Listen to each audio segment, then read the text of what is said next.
500 meters. Clemson, lane 5, and Purdue, outside lane, closest to the camera in lane 6. I expect here comes the Purdue crew that we're just going to talk about. We can see in the video that we have the leader out in front, which is UNC, one linked advantage over the rest of the crew. Here we have Purdue on the yellow hull with the gold and black blades right here rowing at a low cadence. This is a novice lightweight men's 4. They're making a move on the crews that are over in 4 and Texas and Georgia on the inside lanes. So that's Purdue in our foreground. The leader, UNC, that's a close-up shot in the video there. And they're rowing as they come by the 1,000 meter mark at the halfway point of this second semifinal of 2.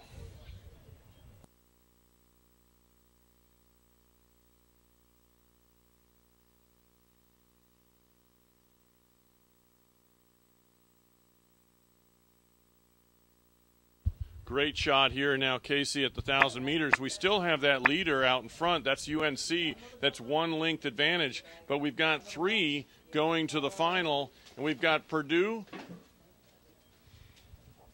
Clemson just knotted up for second and third.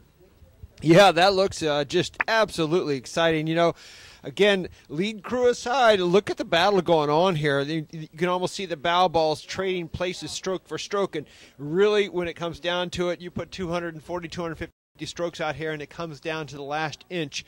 Every little detail of your rowing, from your power to your catches to your release to you name it, comes down to what bow ball crosses first. And I want to hold up, you know, we talked about this a little earlier on one of the earlier races, but the coxswain, huge component of how this boat goes. You know, these two coxswains can see each other, they can hear each other, and look at these two crews side by side. The blades are almost at the same cadence. At one moment there, they were going in, coming out together. So, I mean, they're going down the course side by side with equal speed. Now, do you think this is a chess match, or you think they're flat out? No, I think they're flat out. Would you have it any other way there? I wouldn't, no. But you always want to save a little. If you feel comfortable at this position, you can make a move. Now, realizing you got 3 to go to the semifinal, it could be a little bit, as long as I stay close, I can move any time. There we got the leader right there, so we're only a length and a couple seats down. Yeah, that's right. So, again, these are freshman, novice, lightweights, and you may have a lead the first 1,250 meters, Brad. I've been there many times where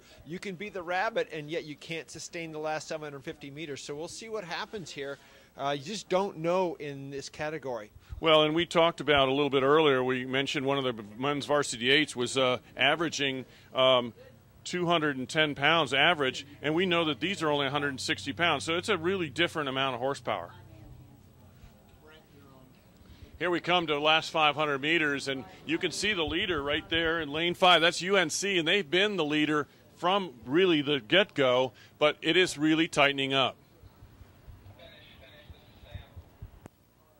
But again, it is 3 to qualify, so, depending on how they play this out, they could just take it in. Nobody seems to be elevating their stroke rating too much at this point.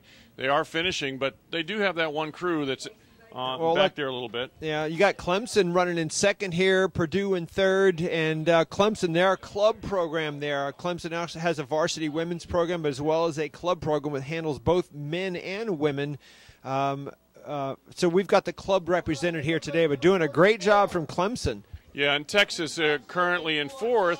I want to say that here. What do you think, Casey? I mean, you got Purdue in the closest lane 6, but you got Texas over there that seems to be moving very well. 200 meters to go, Brad. 200 meters to go. It's not enough space, I don't think. All right, well, but then we'll again, see. We are talking freshman novices. That's it, and lightweights. Yeah. So let's see how this goes. So we got 2 leaders for sure. I see Texas moving well here, Casey. Well, I don't know if they have enough room. I agree, but I think it's still bow to stern Purdue over Texas for that 3rd qualifying position. Yeah, let's make sure the nerves don't overcome technique.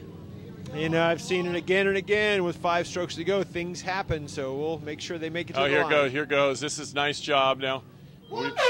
We've got Purdue actually lengthening out and making a nice little finish there. So they're unofficially going across the line. Purdue 3rd with Texas 4th.